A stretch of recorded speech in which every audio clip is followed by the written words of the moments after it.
Okay, so alam naman natin na may kanya-kanya tayong paraan upang i-manage or sometimes i-cope ang stress. But before that, let's define first what is stress management. So may isang punto de vista na nagsasabing ang katagang coping with stress ay iba sa katagang managing stress. So ang sabi nila ay kapag may coping with stress mentality ang isang individual, may malaking posibilidad na masangkot siya sa isang counterproductive behavior. Ano ba ito? So ang isang halimbawa nito ay yung overeating, or pwede ring undereating, sobrang pagtulog, at sobrang paninigarilyo, at pwede rin itong humantong sa alcohol or drug abuse. So basically kasi naniniwala sila na wala silang choice sa stressful situation na kinakaharap nila. Samantala, doon naman sa managing stress, ang mentalidad na ito naman ay nagbibigay ng mensahe na may pwede kang baguhin as an individual para mabawasan yung stress response ng iyong katawan, no?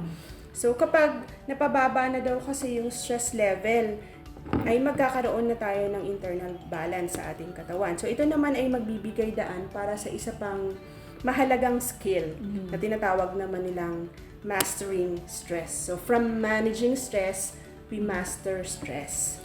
Oo. So parang may ano pala siya, no? Parang level, kumbaga. So parang initially, we just want to cope with stress, kaya natutulog tayo, kumakain tayo, di ba? So, pero hindi pala siya ganun ka-healthy, hindi siya ganun ka-productive kung ganun lang yung klase ng response yung gagawin natin sa mga stressors, or ito yung mga different factors na nagkukos sa atin ng stress. So, the next level should be managing stress. So, parang, I think parang kung if you know yourself more, no? Parang doon na tayo sa ganong level, no? We should know how to manage your stress, and later pag-uusapan natin kung ano-ano ba yung mga tips or practical ways on how to manage it. And I think ang pinaka-aim natin or pinaka-goal natin, no, para hindi na tayo parating nakaka-stress na, nasistress na ako, nakaka-stress ka, is mastering stress. So, sabi nga ng mga memes sa Facebook or sa mga social media, stress ka lang, Pinoy kami. Parang ganun siya. So, Miss Janet, maaari po ba kayong magbanggit ng ilang mga practical ways on how to manage stress correctly? So may sinasabing 4 A's of stress management. Ito yung avoid, alter, adopt, and accept. So dun sa avoid, sinasabi nila ay we should avoid people and environment that stress us out. Okay. Ang kailangan lang dito ay kunwari very stressful sa atin Pagko-commute. Yun, Yes. tama ka doon. Pagko-commute kasi sobrang ma-traffic. So, paano ba natin ma-avoid yun? You live within your workplace. Yes. I mean, closer to your Closer to workplace, your para hindi mo na workplace. kailangan mag-commute. Yun. Tapos, pwede rin naman na maaga tayong umalis ng bahay para hindi tayo makaranas nung stress na yun ng traffic, no? So, yun doon naman sa alter, ano daw yung babaguhin natin? So, ito ay mas inward na pagtingin. So, titingnan natin yung ating feelings. So, kailangan natin baguhin yung pagtingin natin sa stress. So, kailangan daw natin siyang i-express. Ibig sabihin, meron tayong kakausaping tao na mapagkakatiwalaan para i-discuss sa kanya itong ating nararamdaman. Kasi, para siyang taal volcano kapag naipon sa sabong. Yes, kailangan natin ng outlet. Yes, okay. So, doon naman sa adapt is kailangan nating baguhin yung ating expectations. Dito papasok yung huwag tayong maging perfectionist. Okay? So, kailangan we set reasonable standards para sa ating sarili at para sa ibang tao, kunwari yung nakakatrabaho natin. Yes. No? I think nakakatulong din if we appreciate what we have. True. Diba? Oo. So, we all have our own positive qualities and gifts. So, we have to be in gratitude. Share it by we appreciate it by sharing it to others, no? So, accept naman is we have to accept that there are things na hindi natin kayang i-control. Correct. So we have to live by it. And yun, kung meron man tayong mga negative energies, no, sa ating na nararamdaman, kunwari meron tayong naging kasamaan ng loob, so we have to forgive that person and move on. Ayan. So, pwede ko ding idagdag na physically we can also lessen the stresses in our lives by, of course, eating healthy, getting enough sleep or rest. Miss Ai, maganda ring banggitin natin na kailangan nating mag-exercise. Kasi sinasabing yung pagkakaroon natin ng physical activities, lalo na yung isang bagay na talagang nai-enjoy natin, gusto natin gawin, ay magdudulot ito sa atin ng consistency na gagawin natin siya kasi gusto nga natin siya, no? So, sinasabi kasi sa pag-aaral na ang pag-exercise ay nagre-release ng tinatawag nating hormones na endorphins. So, ito ay isang hormone that make us feel good. Okay. So, isa pa, Miss Ai, na gusto kong banggitin ay kung kanina dun sa 4A sinabi natin na you have to avoid people that stress us out. Dito naman ay we need to connect with others, lalo na yung someone na who is a good listener, someone who will make us feel safe and understood. Okay. Yes. So, marami na tayong mga practical tips that we can do on our own. At yung isa sa mga masasabi nating pinaka-stressful na trabaho sa ngayon ay ang pagiging guro. So, this job takes a lot of passion, patience, and tolerance.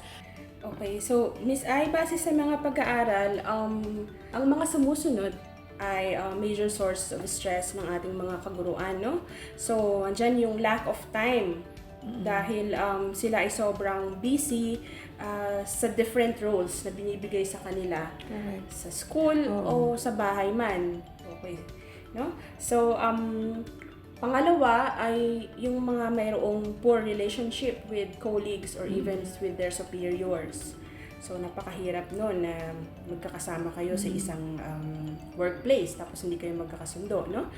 So, pangatlo sa binabanggit ay yung pagkakaroon ng inadequate resources or kawalan ng resources, no? Andiyan yung ibang experience ng ating mga kaguruan na galing sa sarili nilang bulsa, yung ginagamit nilang pera para makabili o makapaghanda ng mga visual aids para sa kanilang klase, ano?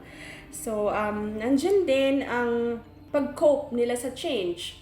Ang isang napaka-magandang halimbawa ng stress na pinanggagalingan, no? Para sa mga guro ay yung pag-implement ng K-12 curriculum.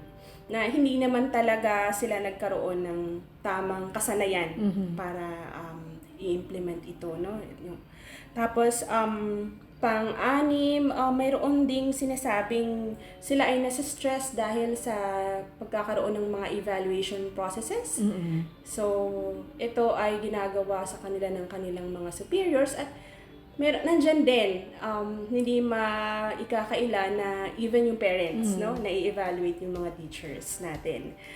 So, at panghuli, mabanggit ko lang din na nandyan yung sobrang workload nila na ito ay nangangailangan din ng sobrang daming paperworks. Yes, tama ka dyan, Miss Janet. Kasi teachers are not only, parang they are not only mentors, they are our second parents, our advisors, diba, our guidance counselors. So it's parang it takes a lot of talaga passion. Kaya it still remains one of the noble professions in the world. At hindi lamang naman yung mga guro o yung mga adults ang nakakaranas ng stress, kundi pati yung mga kabataan, lalong-lalo na yung mga estudyante natin. At bilang mga magulang or bilang mga tagapayo, hindi dapat natin ito pinagsasawalang bahala kasi it could lead to some mental disorders, hindi ba, Miss Janet? So, ang pinaka nakikita nating epekto ng stress sa kanila, stressful situation, ay yung pagkakaroon ng depression. Okay?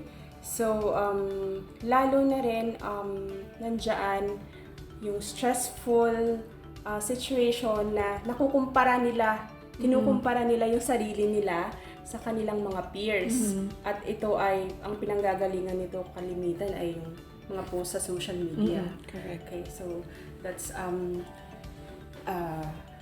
mental health concern, no? Para sa ating mga estudyante. Yeah, actually in the past we also had an episode on mental health awareness and some issues and concern that we usually face. So balikan po natin yung episode na yan.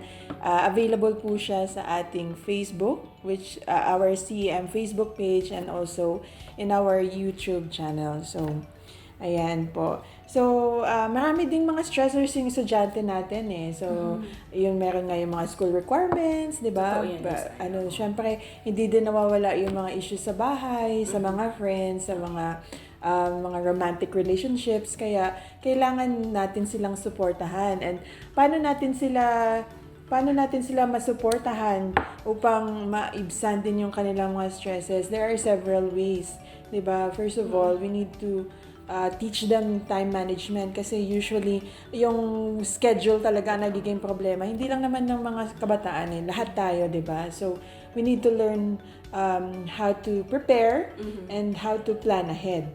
Miss ay mabanggit ko lang din, siguro importante magkaroon ng isang programa ang kanilang guidance and guidance office, no, na para sa mga kabataan na to. So, mag-organisa ng programa na magmo-monitor or magtuturo and then magmo-monitor. Magtuturo sa mga estudyanteng ito tungkol sa paano nila ma-manage yung stress.